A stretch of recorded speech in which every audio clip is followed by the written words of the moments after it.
پچھلے لیسن میں ہم نے دیکھا کہ وہ کون سا طریقہ کار ہے جس پہ کہ ہم انگریزی سیکھتے ہیں. اس کی تفصیل ابھی کچھ اور آگے آنی ہے، لیکن کیونکہ موضوع ہے میتھڈز آف ٹیچنگ انگلش، اس لیے ہم نے بہتر سمجھا کہ پہلے ہم واضح کر دیں کہ وہ کیا طریقہ کار ہے جو کہ ہمیں دستیاب ہے جس کے ذریعے سے کہ ہم انگریزی سیکھتے ہیں. اب ہم دیکھنا چاہیں گے صحیح طریقے کو یا اس طریقے کو جس کے ذریعے سے کہ ہم اس کورس میں انگریزی سیکھنے کی ایک ترتیب آپ کو سمجھانے کی کوشش کریں گے. فارملی یہ طریقہ کار 2 میتھڈز کے انڈر آتا ہے. ایک میتھڈ ہے وہ دا نیچرل اپروچ کہلاتا ہے، جو کہ ڈائریکٹ میتھڈ بھی ہے. یہ دونوں ملتے جلتے ہیں، ان کی تفصیل آگے آ رہی ہے، اس لیے پریشانی کی بات نہیں ہے.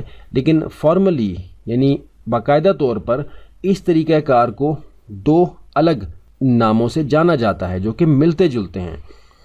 اس میں یہ ہوتا ہے کہ جو قدرتی طریقہ سیکھنے کا ہے لسننگ اور اسپیکنگ، اس پر توجہ دی جاتی ہے. ریڈنگ اور رائٹنگ جو ہے وہ اس کے بعد سیکھی جاتی ہے.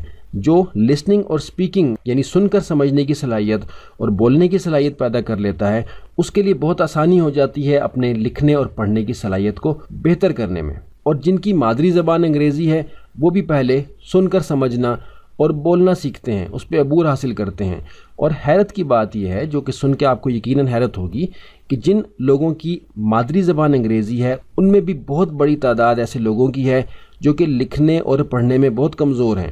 اور ان سے بھی بڑی تعداد ان لوگوں کی ہے جو کہ انگریزی گرامر میں بہت کمزور ہیں.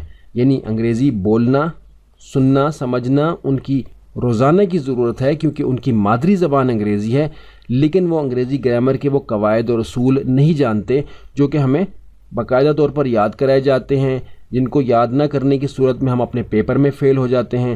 اور ہم یہ سمجھتے ہیں کہ ان قواعد، اصول و ضوابط کو یاد کیے بغیر، سمجھے بغیر، اپنے عمل میں لائے بغیر ہم روانی کے ساتھ انگریزی کبھی نہیں بول سکیں گے. تو اس بات کو بالکل آپ ذہن سے نکال دیں.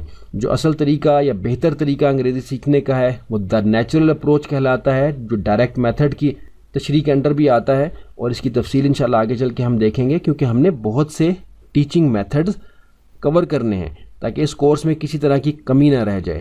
جیسا کہ ہم نے ذکر کیا کہ اس کورس کو کرنے کے بعد آپ نے مزید کوئی کورس نہیں کرنا، تو ظاہر ہے کہ اس دعوے کو لے کر چلنے کے لیے ہمیں وہ معلومات ساری آپ کو دینی ہے جس کی بنیاد پر آپ آگے اپنے انگریزی سیکھنے کے حوالے سے جو ترتیب مرتب کریں گے اس کورس کی بیس کے اوپر، اس میں کسی طرح کی کوئی کمی نہ رہ جائے. اور اگر یہ کورس آپ آگے کسی کو پڑھائیں تو یہ مکمل معلومات آپ آگے دے سکیں، مکمل ڈائریکشن ان کو سمجھا سکیں، تاکہ ان کو مزید GTM یعنی grammar translation method based courses میں جا کے اپنے وقت کو ضائع نہ کرنا پڑے انشاءاللہ.